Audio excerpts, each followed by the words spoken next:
Glad you finally arrived. Please come in.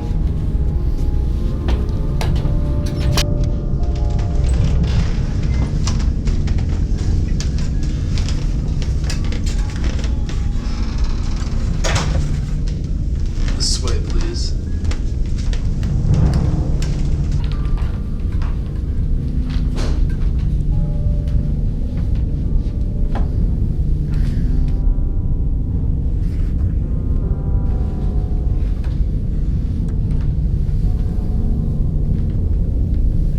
Very urgent in your letter, and I'm just wondering if everything is okay with you and Madeline. Madeline is dead.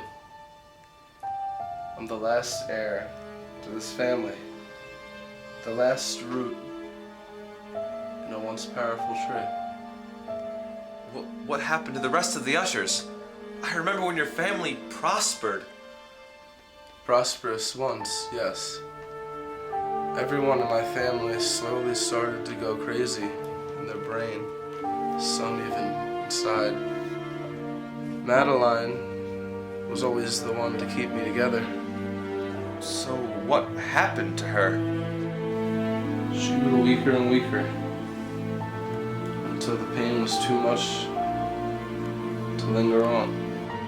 But Roderick, we've been friends since we were children. I want to know what's wrong with you. Specifically.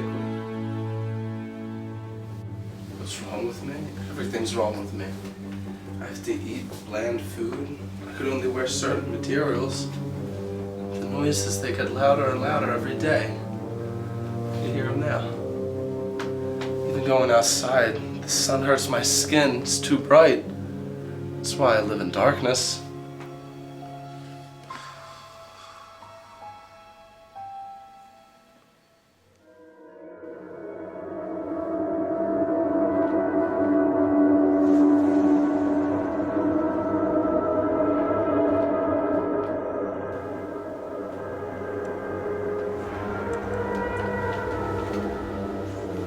May I show you your room?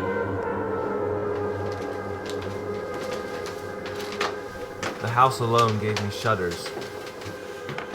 The chipping of the paint, the cracks in the walls, the creaks in the stairs.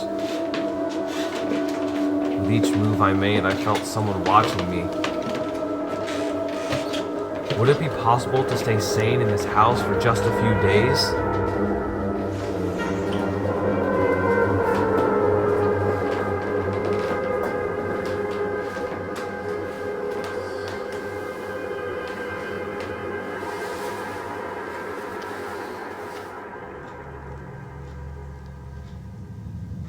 All I felt was Roger's sadness, his loneliness. I could sense his instability, which affected me greatly as I first came into his presence.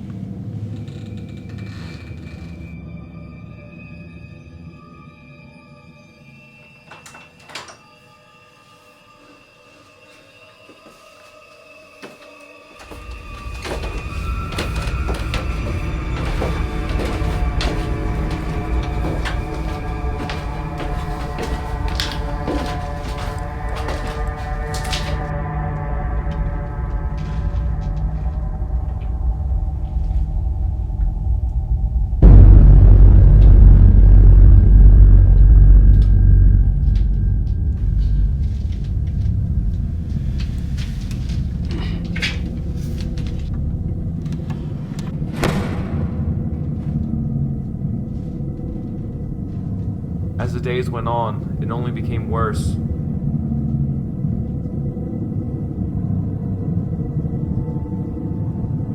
His intensity and nervousness heightened.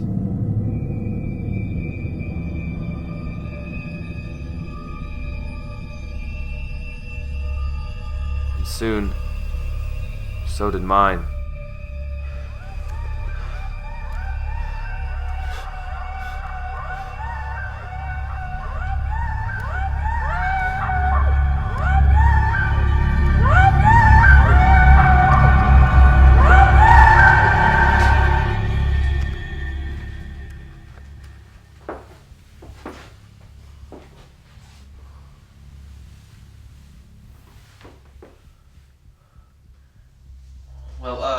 type of something we can use to get our minds off of all this.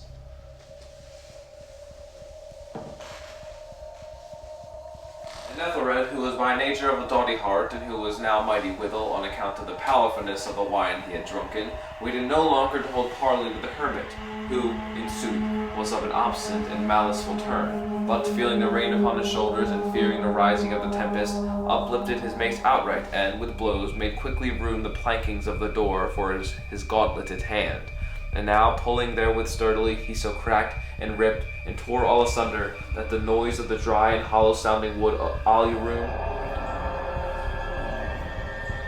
The good champion Ethelred, now entering within the door, was sure enraged and amazed to perceive no signal of the maliceful hermit, but, in the stead thereof, a dragon of a scaly and prodigious demeanour, and of a fiery tongue, which sate in guard before the palace of gold, with a floor of silver, and upon the wall there hung a shield of shining brass with this legend enwritten: Who entereth herein a conqueror hath been, who slayeth the dragon, the shield he shall win. And Ethelred uplifted his mace and struck upon the head of the dragon, which fell before him, and gave up his pesky breath, with a shriek so horrid and harsh, and so withal so piercing, that Ethelred had fain to close his ears and his hands against the dreadful noise of it.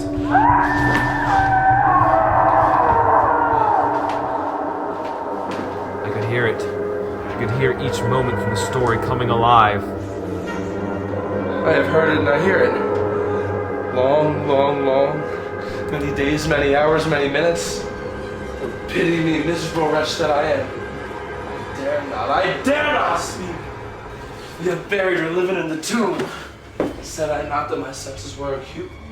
I tell you now that I heard her first feeble movements in the coffin. I heard them many, many days ago. But I dare not speak. I dare not speak. And now tonight, Ethelred! The breaking of the hermit's door, the death cry of the dragon, and the clangor of the shield. It was Madeline. It was Madeline the whole time. The whole time, imagine it. Will she not be here at home? Have I not heard her on the footsteps? Madman! Tell me now that she stands right outside my door.